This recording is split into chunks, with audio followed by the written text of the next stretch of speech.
YouTube world.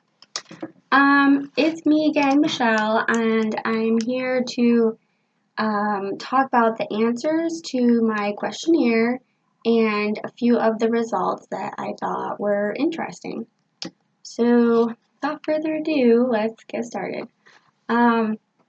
So question 1 asked if you had a stutter or not, and out of everyone that took the questionnaire, 36 did not have one, and 6 people do, or did, I should say. And so for question 2, what does stuttering mean to you? Well, for my answer, stuttering is not who I am. It is just what I do. It is running out of breath when you're trying to talk, like too quickly, or just because you're nervous at times, so you're trying to talk quicker, and then like the air just leaves, and then you can't talk because the oxygen is just not there. It also means tension.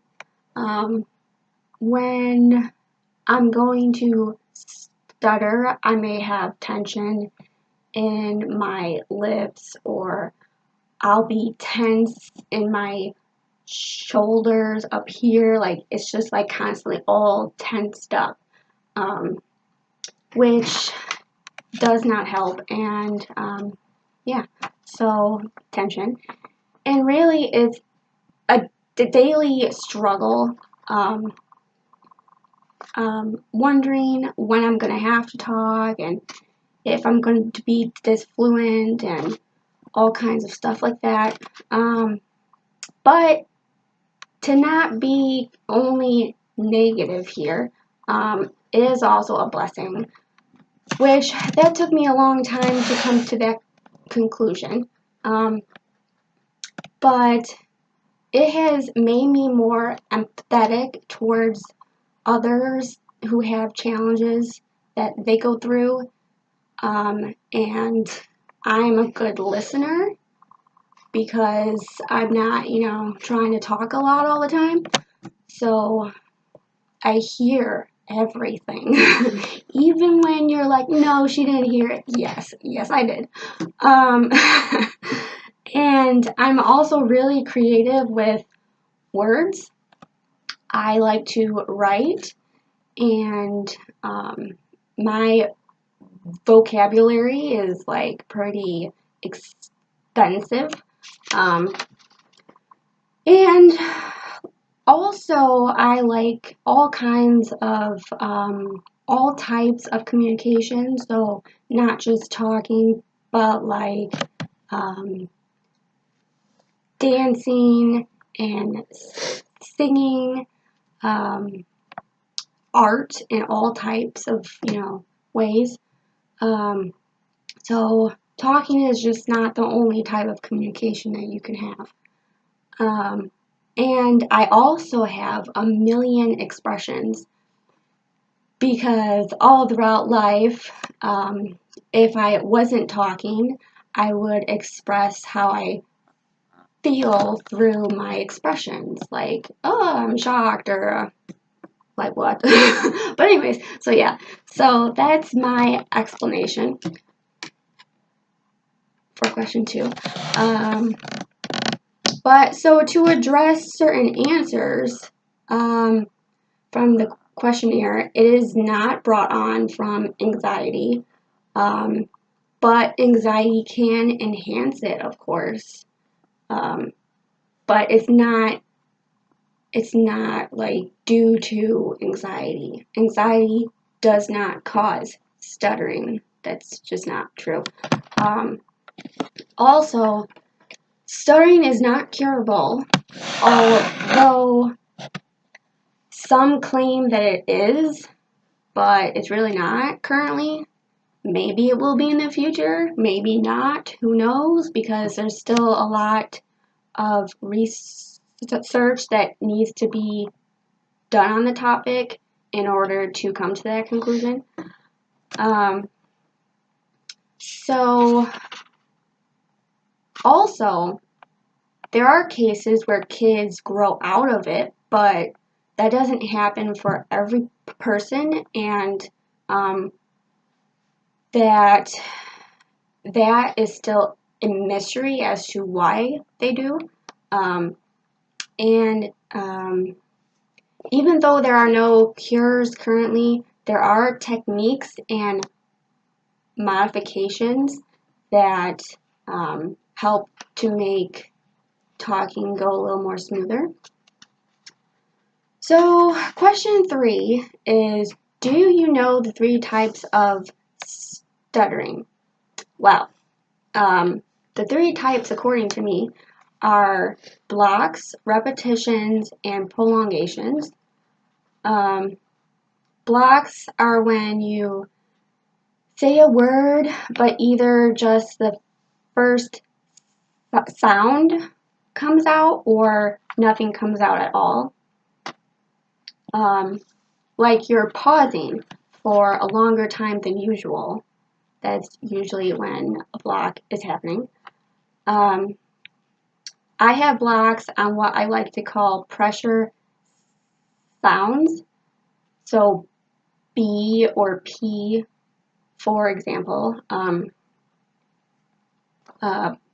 because if I'm going to say like Bob, I'm putting a lot of pressure on my lips because, you know, that's what you do when you say those words and things, letters. But I do not have a lot of repetition when I am disfluent, but it depends on, like, I guess my level of anxiety or just what's going on, like what I'm doing, and so it could happen, but it doesn't usually happen too often. But repetitions are like when you repeat a sound, or you can even repeat whole words, or even phrases.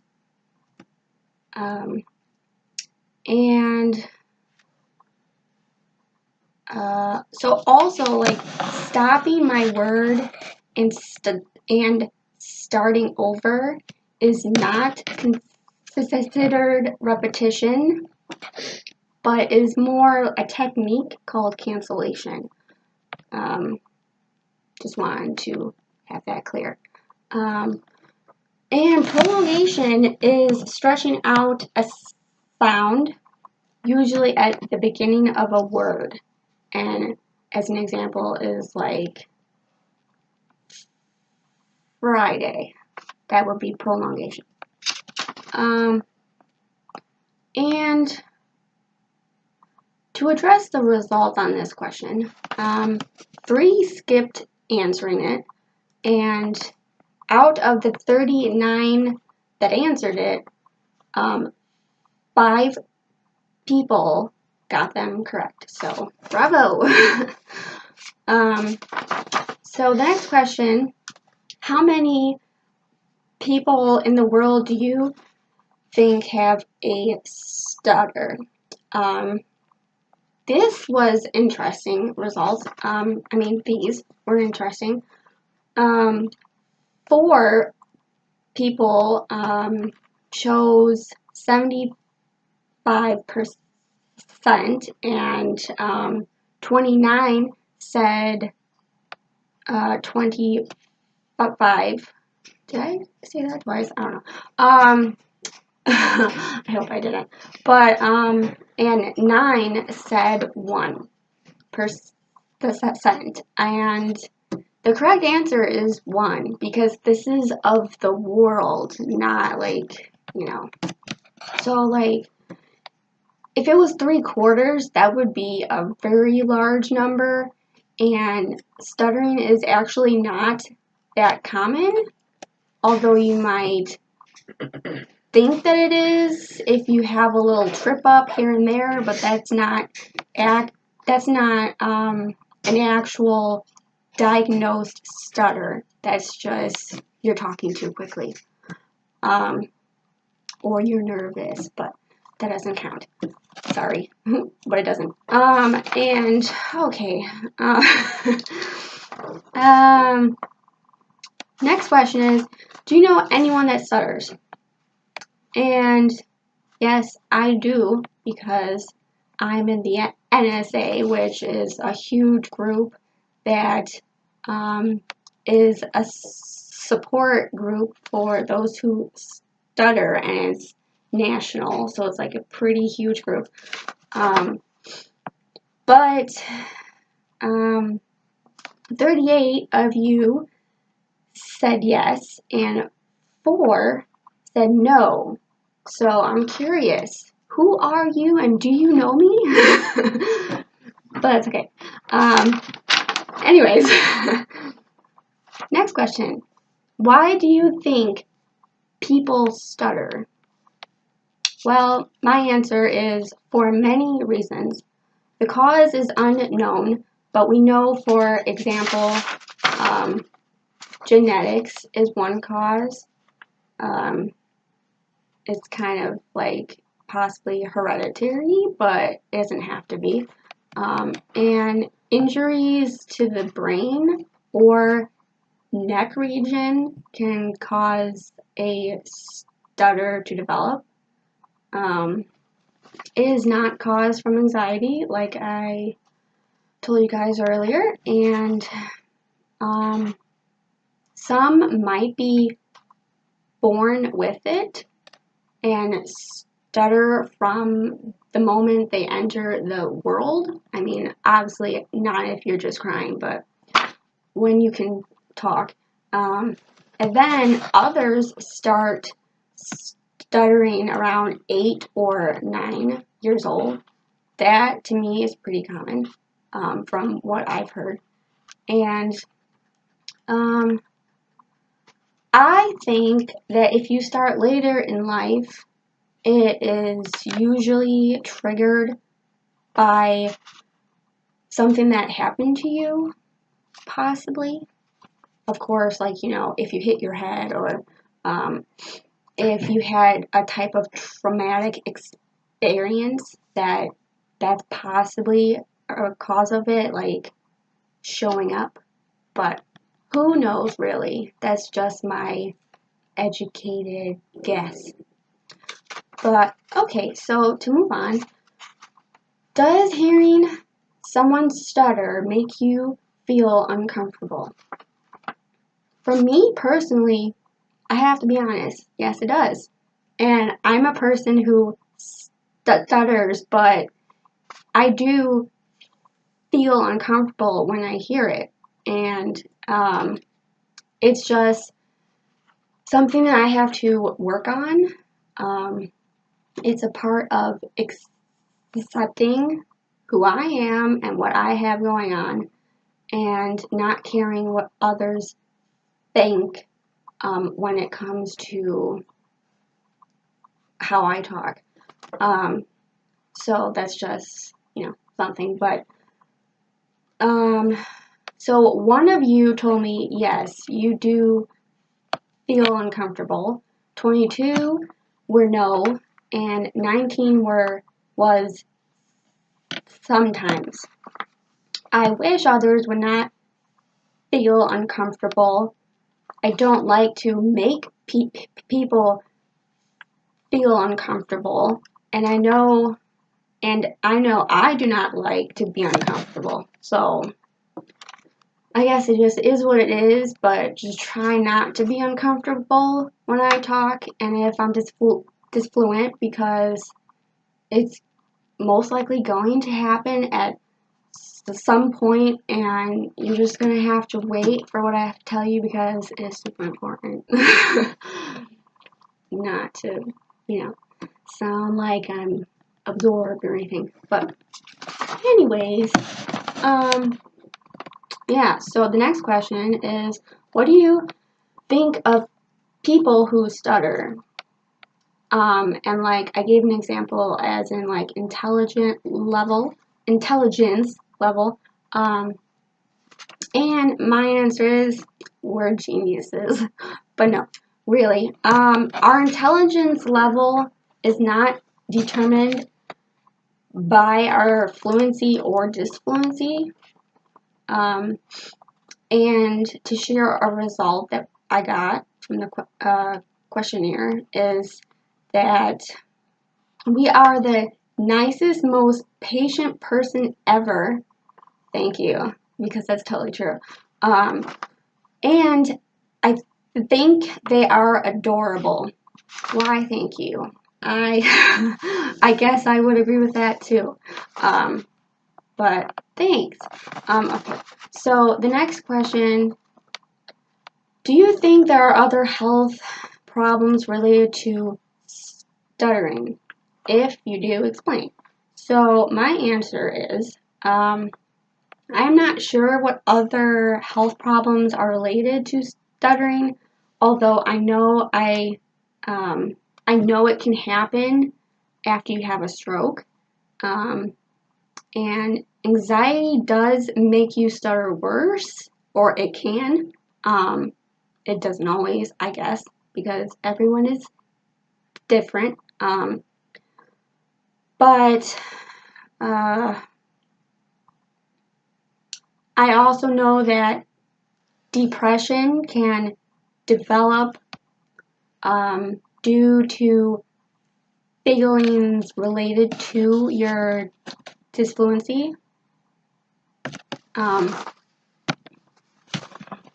So, yeah, I know that one personally because I've had depression for a good chunk of my life and anxiety as well. So, you know, I know how that story goes, and I'm sure a lot of you may know what anxiety and depression is like too, and imagine having that on top of having a disfluency. Yeah, it's real exciting, let me tell you.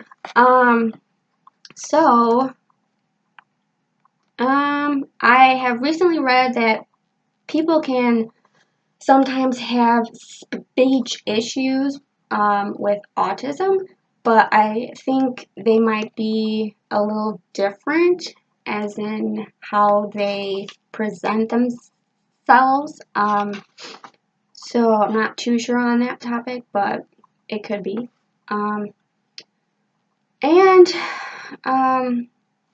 These things are not necessarily health problems, but reasons that I hear that people stutter, which is rather annoying because they aren't true, is that we're drunk or lying. Neither of which are ever true with me because, you know, I'm an angel.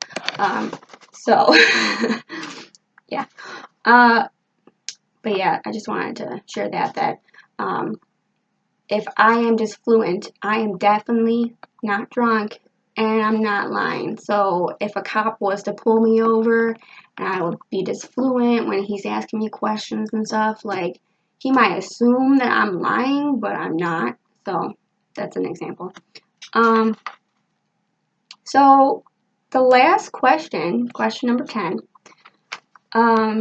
what kind of situations do you think stutterers fear the most? Well, my answer is personally, I dislike presentations and making calls to strangers the most. But 27 of you chose presentations, 10 chose talking to strangers, and 5 chose making calls. So, yeah, but presentations is definitely number 1 for me because, you know, I'm afraid of what everyone will think if I'm just fluent. And so presentations give me a lot of anxiety because of that. But I know that presentations are super important and they're like a skill you need in life in order to get your thoughts across to a large audience, I guess, is a good way to put it. So yeah, that would be pretty much it for this video, and thank you to everyone who took the questionnaire, and I hope that my answers have cleared up a lot of questions that you had. Thank you.